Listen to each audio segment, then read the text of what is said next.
सो है एवरीवन, स्वागत है आप सभी का एक बार फिर से हमारे एक नए इन्फॉर्मेटिव वीडियो में। और आज हम आपके लेके एक नया अपडेट रिगार्डिंग कश्मीर यूनिवर्सिटी, जो कि अभी हमारे बीएड के लिए एप्लीकेशन फॉर्म ओपन हुए हैं by the centre for distance and online education Kashmir university. तो उसके लिए एक नया अपडेट मैं आपके साथ शेयर करना चाहता हूँ कि अब जिन बच्चों ने फॉर्म अप्लाई कर दिया है तो कोई बात नहीं, बहुत अच्छा, ठीक है। और यहाँ पे ना इन्होंने एक जो एक्सपीरियंस सर्टिफिकेट है उसका फॉर्मेट भी जारी करा हुआ है कि आपका एक्सपीरियंस सर्टिफिकेट का फॉर्मेट किस तरह से रहेगा। एंड दूसरी बात जो मैंने आपसे शेयर करी थी कि फ़ी के रिलेटेड, ठीक है। तो फ़ी के रिलेटेड जैसे आपने देखा होगा कि जैसे हम फॉर्म फिल कर रहे थे तो फॉर्म फिल करने के बाद जो आपका फ़ी शो हो रहा था तो वो आपका अराउंड 900 शो हो रहा था, ठीक है। और इन्होंने इसको अपडेट कर दिया हुआ है, ठीक है। अब यहाँ पे देखो, अपडेटेड एडमिशन नोटिफिकेशन मैं आपको दिखा देता हूँ।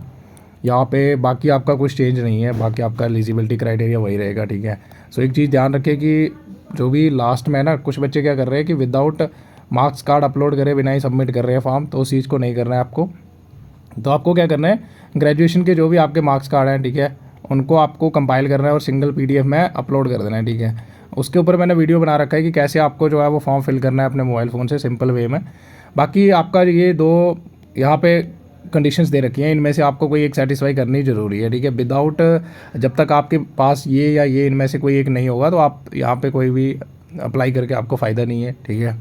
और इसमें वही है कि आपके पास जो है वो प्राइवेट या गवर्नमेंट स्कूल का एक्सपीरियंस सर्टिफिकेट होना चाहिए मिनिमम 6 मंथ का, ठीक है। तो ये आप इसको माइंड में बिठा लो, ठीक है। इसके बिना आपका जो है वो अप्लाई नहीं हो पाएगा। दूसरा, यहाँ पे डीएलएड अगर किसी के पास है, डिप्लोमा इन एलिमेंट्री एजुकेशन, तो वो भी यहाँ पे अप्लाई कर सकते हैं। और अगर कोई टीचर है यानी full service full time teacher है गवर्नमेंट इंस्टीट्यूशन या प्राइवेट इंस्टीट्यूशन के अंदर और उनके पास जो है वो बीएड का डिग्री नहीं है तो वो अप्लाई कर सकते हैं इसके लिए, ठीक है। They are eligible. Important dates आपकी सेम रहेंगी, ठीक है। डेट्स के अंदर यहाँ पे कोई भी चेंज नहीं है। आपका 8 अगस्त से शुरू हुआ था ये और 21 अगस्त को लास्ट डेट रहेगा। मोड ऑफ सिलेक्शन मैंने आपके साथ शेयर करा था, जैसे कि आप देखो यहाँ पे एक चीज़ आ रही है कि जब भी आप फॉर्म फिल कर रहे हो ना तो वहाँ पे आपका पीजी का ऑप्शन नहीं आ रहा है एडिशनल डिटेल में ना, पीजी का ऑप्शन नहीं आ रहा है। अब पीजी का ऑप्शन क्यों नहीं आ रहा है, देखो इसके पीछे एक लॉजिक ये हो सकता है क्योंकि अभी तक इन्होंने क्लैरिफाई नहीं करा है। बट आई थिंक कि जो भी आपका क्वालिफाइंग एग्ज़ाम होगा ना, यानी ग्रेजुएशन के बेसिस पे, उसी के बेसिस पे आपका मेरिट बनने वाला है, ठीक है। लास्ट ईयर ऐसा नहीं था, लास्ट ईयर पीजी का ऑप्शन भी आ रहा था तो वहाँ पे 10% पीजी का काउंट हो रहा था जिन बच्चों का पीजी था और 90% आपका काउंट हो रहा था यूजी का। फिर इन दोनों का जो भी कंपाइल स्कोर बन रहा था, यानी कंपाइल्ड करके यानी टोटल करके, उसी के बेसिस पे आपका मेरिट बन रहा था। और जिन बच्चों का ओनली यूजी था तो उनका यूजी में जितना भी परसेंटेज था उसी के बेसिस पे उनका सिलेक्शन यानी मेरिट लिस्ट बना था। बट इस बार इन्होंने लिखा है कि अगर एप्लीकेशन नंबर यानी जो भी एप्लीकेंट है अगर उनका नंबर 1:3 से ज़्यादा हो जाता है इनटेक कैपेसिटी, कहने का मतलब ये होगा कि अगर 1500 से ज़्यादा फॉर्म फिल होते हैं तो आपका यहाँ पे एंट्रेंस टेस्ट जो है वो कंडक्ट किया जाएगा। सो शायद इसी कारण जो है वो यहाँ पे आपका पीजी का ऑप्शन फिल करने का नहीं आ रहा है एडिशनल डिटेल में। लेकिन फिर भी अगर कुछ बच्चे हैं जो पीजी का ऑप्शन फिल करना चाहते हैं ना, तो आप एडिशनल डिटेल पे जैसे ही क्लिक करोगे वहाँ पे ऐड का ऑप्शन आएगा आपको, ठीक है, ADD कैपिटल में, तो उसको सेलेक्ट करके अपनी पीजी की डिटेल वहाँ पे फिल कर सकते हो आप, ठीक है। और बाकी मैंने आपको बताया था कि अगर यूजी के आपके सब्जेक्ट वहाँ पे पूरे नहीं आ रहे हैं तो जो भी आपके 1-2 सब्जेक्ट आ रहे हैं उनको आपको ऑप्ट कर लो, इससे कोई भी फ़र्क नहीं पड़ने वाला है। आपका जो भी टोटल मार्क्स होंगे ना, यानी मैक्सिमम मार्क्स कितने हैं, ऑब्टेन्ड मार्क्स कितने हैं, उस चीज़ का फ़र्क पड़ने वाला है, ठीक है, क्योंकि आपका उसी के बेसिस पे सिलेक्शन होगा अगर बच्चे जो है वो 1500 से कम अप्लाई करते हैं। अगर इससे ज़्यादा अप्लाई करेंगे, अब इन्होंने लिखा है इनटेक कैपेसिटी से ज़्यादा अगर 1:3 में ज़्यादा अप्लाई करते हैं तब आपका एंट्रेंस टेस्ट जो है वो कंडक्ट किया जाएगा by the director admission and competitive examination. अभी तक इसका कोई भी क्लैरिफिकेशन नहीं है, ठीक है, कितने बच्चे अप्लाई करते हैं कितने नहीं। अब जो फ़ी था ना, तो फ़ी का इन्होंने अपडेट कर दिया कि आपका फ़ी जो है वो आपको पे करना है 900, ठीक है। तो ये इशू चल रहा था कि पहले इन्होंने नोटिफिकेशन में जो है वो फ़ी कम मेंशन कर रखा था, लेकिन जब आप फॉर्म सबमिट कर रहे थे तो वहाँ पे 900 आ रहा था, लेकिन एक्चुअल में क्या है 900 ही आपका फ़ी है, ठीक है। तो इन्होंने अपडेट कर दिया हुआ इसको। बाकी और भी आपको कोई डाउट है ना तो मैंने आपको बताया था यहाँ पे कॉन्टैक्ट नंबर दे रखे, यहाँ पे आप कॉन्टैक्ट कर सकते हो, ठीक है।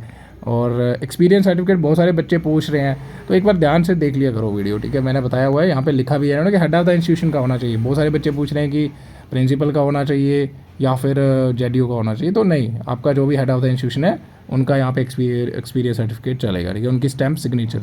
अब मैं आपको दिखा देता हूँ, यहाँ पे ना इन्होंने एक फॉर्मेट भी जारी कर रहा है। अब जिन बच्चों ने फॉर्म अप्लाई कर दिया, डोंट वरी कि आपका ऐसे नहीं हुआ, कोई बात नहीं।